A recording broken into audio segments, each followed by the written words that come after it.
In today's Anime Clash video, I'm gonna tell you everything you need to know for the Anime Clash release. Before the video starts, it would mean a lot to me if you could drop a like and subscribe to the channel. Also, make sure to join my guild Valhalla's Discord server if you're interested in Anime Clash. Anime Clash will be releasing tomorrow, Saturday, February 17th at 6 p.m. EST. If you're not EST, just feel free to convert that. Luckily, since I am a content creator, I have early access to play the game a bit right now, and through this, I was able to gather a lot of information that I will be sharing with you today, so that when the game comes out, you are ready to go, and you're not confused. Keep in mind, everything I talk about could be changed by the time release comes out. Unfortunately, all stats on the characters are currently placeholders, which means I can't cover what units are good or bad, but I will talk about unit classes and rarities. There are currently 6 classes for units. All units get put into one of these 6 categories. There is Summoner, Runner, Hybrid Ranger, Nuke, Healer, and Capitalist. Having a wide range of classes on your team is going to be very important.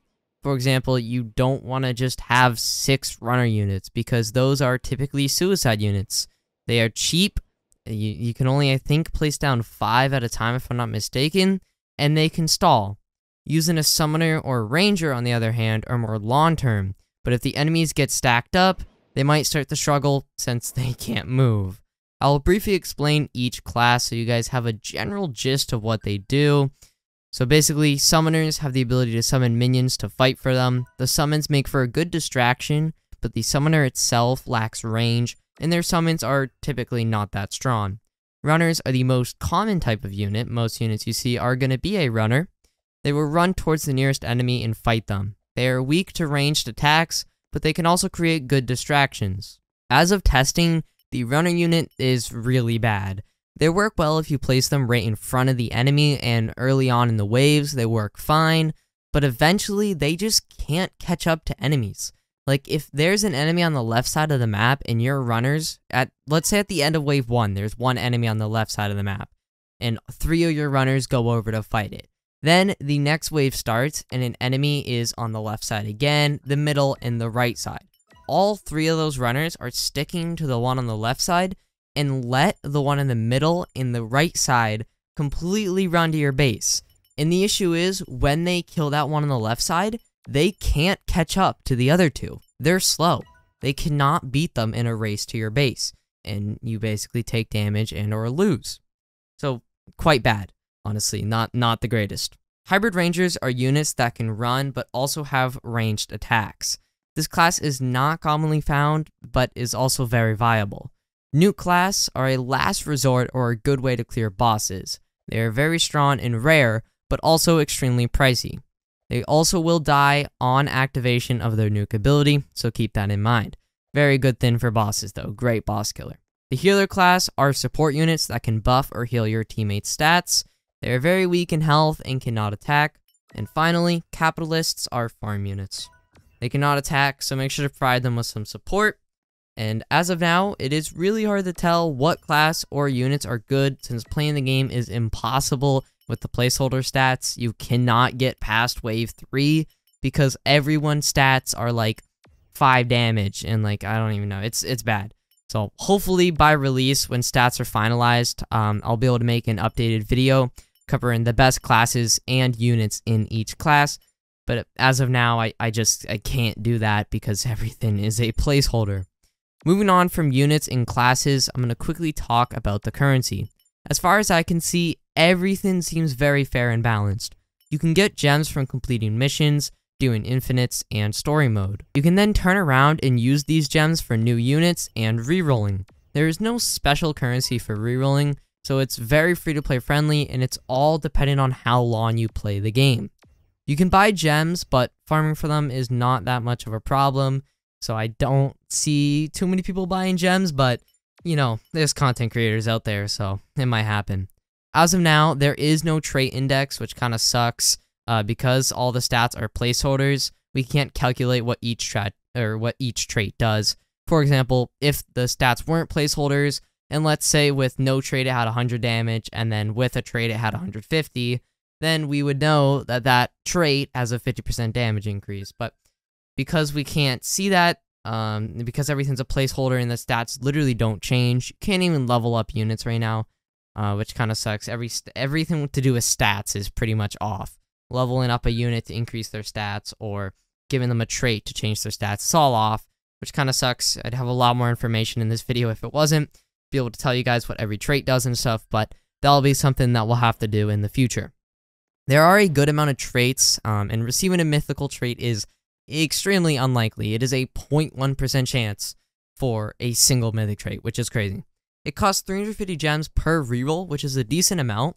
For example, with VIP and Premium, I receive 11 gems every 60 minutes, or sorry, not 60 minutes, 60 seconds in the time chamber, meaning it would take me just over 30 minutes to get one reroll, which that reroll has a 90% chance to be a silly little rare trait. There are 3 banners in the game, only one is currently available in the early access or testing, whatever you want to call this. There are 5 rarities in the game. There's Mythic, Legendary, Epic, Rare, and Common. The chance for a Mythic is 0.1% chance, so roughly 1,000 summons. I think summons cost 140 gems. I'm not too sure on that number, but if that is the case, it's 140,000 gems to get a Mythic? That doesn't seem right. I'm hoping my number's wrong, but I swear I feel like I remember it being 140 when I summon. I hope I'm wrong. Correct me if I'm wrong in the comments, but if that is the case, it's quite hefty. It might be very, very hard to get mythic units in this game. It doesn't seem like there is a pity, which also sucks, unless it's hitting.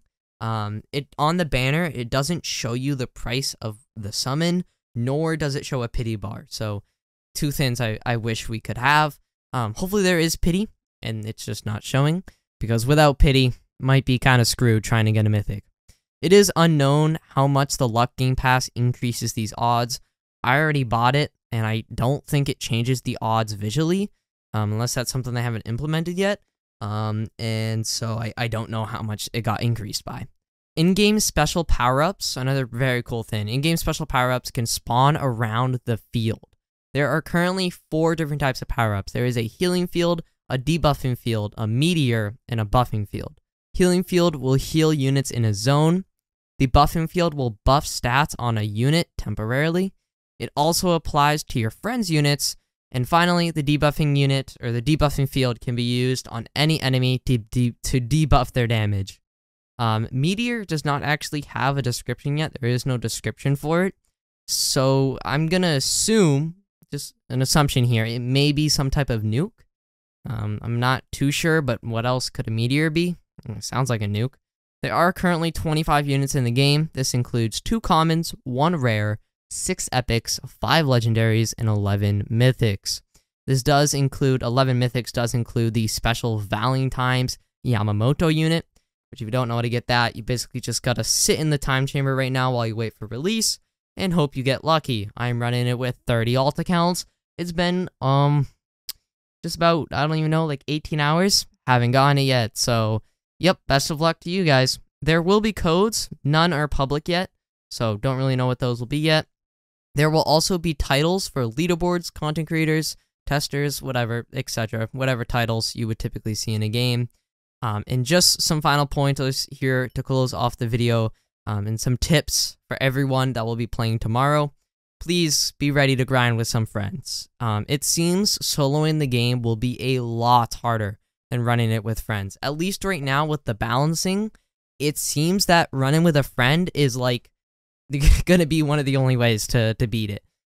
So I would highly recommend joining the Valhalla Discord server if you want people to grind with on release, because there will be a lot of grinders in there. You don't have to necessarily be in the guild to grind. You can totally grind with people in public chat. And then, of course, if you are in the guild, we'll all be grinding in a private server together. Best of luck to everyone who does decide to play the game, and hopefully you guys can also get that Valentine's Yamamoto. One final quick note to end the video off here. There will be a built-in black market, which doesn't sound legal as far as Roblox goes, but whatever. They make it work, fine. Here you're going to be able to sell units for Robux, apparently, which I really think is against TOS, but whatever. So definitely try to get the Valentine's Yamamoto. I have a feeling he's going to be worth some Robux. that is going to do it for today. If you guys did enjoy the video, please consider leaving a like and subscribing to the channel. And I will see you guys next time. Peace.